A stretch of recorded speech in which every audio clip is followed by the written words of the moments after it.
रहने वाले 16 साल के जेक पोर्टमैन से शुरू होती है। वह एक स्टोर में काम करता है और ज्यादा लोगों से घुलता मिलता नहीं। उसकी जिंदगी में सबसे करीबी इंसान उसके दादाजी अब्राहम पोर्टमैन है, जिन्हें वह एब कहकर बुलाता है। बचपन में एब उसे वेल्स के पास मौजूद एक आइलैंड और वहां रहने वाले अजीब बच्चों की कहानियां सुनाते थे। किसी बच्ची के अंदर कई लोगों जितनी ताकत थी, कोई लड़का इनविजिबल था और एक लड़की इतनी हल्की थी कि हवा में उड़ने लगती थी। उन सभी की देखभाल मिस पेरेग्रीन नाम की महिला करती थी, जो जरूरत पड़ने पर एक पक्षी का रूप ले सकती थी। छोटा जेक इन कहानियों को पूरी तरह सच मानता था, लेकिन जब उसने स्कूल में इनके बारे में बताया तो बाकी बच्चों ने उसका मजाक उड़ाना शुरू कर दिया। धीरे धीरे उसने भी मान लिया कि एब केवल उसका मनोरंजन करने के लिए ये बातें बनाते थे। एक शाम जेक की कोवर्कर शेली उसे एब के घर छोड़ने जा रही होती है। रास्ते में जेक दादाजी को फोन करता है, मगर उनकी आवाज सुनते ही उसे कुछ गड़बड़ महसूस होती है। एब बहुत घबराए हुए हैं और अपने गन कैबिनेट की चाबी ढूंढ रहे हैं।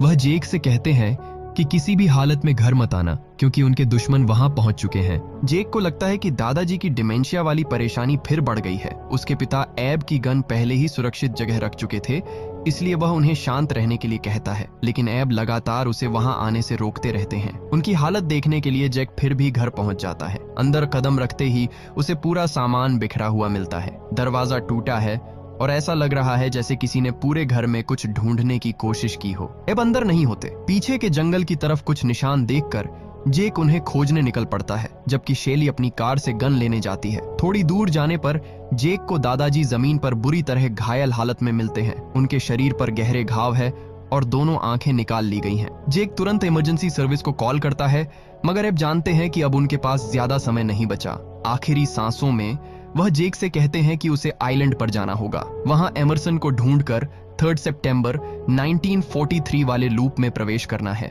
उस जगह पर मौजूद बर्ड उसे सब कुछ समझा देगी। जेक को उनकी किसी बात का मतलब समझ नहीं आता, फिर भी वह उनकी आखिरी इच्छा पूरी करने का वादा करता है। एब अफसोस जताते हैं कि उन्हें यह सच जेक को पहले ही बता देना चाहिए था।